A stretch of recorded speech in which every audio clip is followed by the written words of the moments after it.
մենք իրենց կստիպենք, որպեսզի իրենք գնան զբաղվեն իրենց գործով, մեկը KGB-ում շարունակի աշխատել, մյուսն էլ իր գործերով։ Մենք շարունակենք մեր օրակարգով պատարակները դրա մասին են,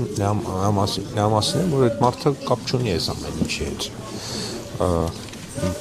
Կատրիչ Ներսիսյանը կապ չունի եկեղեցու հետ եւ ինքը չէր կարող լինել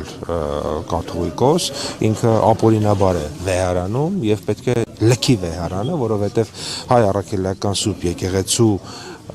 կանոնագրքի համաձայն այդ անձնավորությունը չէր կարող լինել, կրկնում, չէր կարող լինել կաթողիկոս։ Ինչու եւ կարող էր օրինակ բոլորովին այլ մարդներ, որովհետեւ եթե կանոնը այնպեսին լիներ, որ ոչ կուսակրոն քահանաները կարող են դառնալ կաթողիկոս, այդպիսի բազմաթիվ հարյուրավոր քահանաներ կան,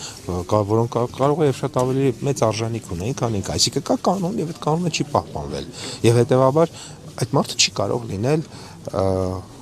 վեհարանում եւ չի կարող լինել կաթողիկոս, ինչպես օրինակ չի կարող լինել, ենթադրենք, ոչ Հայաստանի քաղաքացին падգամավոր կամ երկքաղաքացին չի կարող լինել падգամավոր։ Հավանիչ տեսանյութը եւ բաժանորդագրվիչ նորությունները բաց չթողնելու համար